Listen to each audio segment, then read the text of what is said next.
কথায় আছে ঢাকে কাঠি পড়া মানেই সজনে ডাঁটা ফেটে যায়। তো চৈত্র মাসের শেষ মানে সজনে ডাঁটার সিজনটাও চলে যাচ্ছে।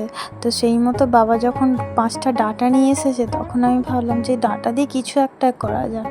আগের দিন দেখলাম মাকে বললাম, মা তুমি কি রান্না করলে বলো তো, ওর মধ্যে একটু সর্ষে বাটা দিয়ে দাও। আর আমি কালো সর্ষে নিয়ে এসেছিলাম, খুব সুন্দর স্বাদ, সেটা আমি খেয়ে বুঝতে পেরেছিলাম।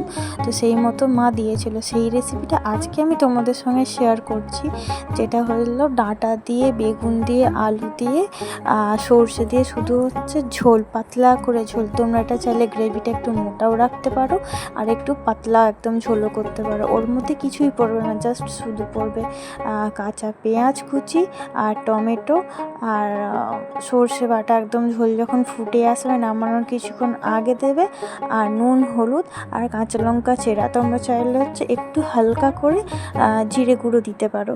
জিরে গুঁড়ো যেহেতু বেটে না দিলে, জিরে গুঁড়ো একটু গুঁড়ো দিলে ভালো হয়।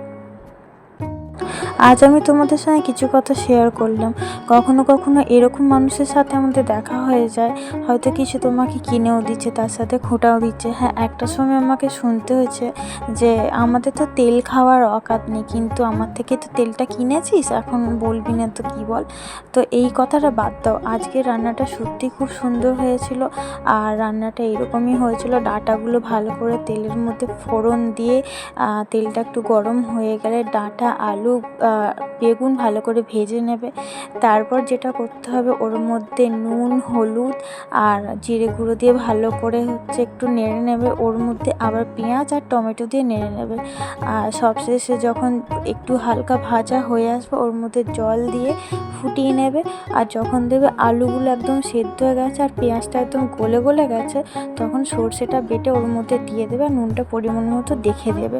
আর এত টেস্টি হয় খেতে এটা, সেটা মানে না খেলে তোমরা বুঝতে পারবে না। সিজন শেষ, এটাই সিজনের শেষ রান্না। ডাঁটাটা রান্না এত সুন্দর ছিল, আর লঙ্কা দেওয়ার পর ডাঁটাটা পুরো মিষ্টি হয়ে যায়, কী কারণে বুঝতেই পারছিলাম না, কিন্তু আলুর জন্য না। আর বেগুনের টেস্টটাও সেই ভুরে ভুরে এসেছে। কখনো আমার মনে হয় না সরষে বাটা দিয়ে তোমাদের কখনো হচ্ছে বেগুন সুন্দরী রান্না করে দেখায়। আর আজকের ভিডিওটা কেমন লাগলো জানিও, ভালো লাগলে লাইক, কমেন্ট, শেয়ার, ফলো করে তো দেখাবে নতুন একটা ভিডিওর সাথে।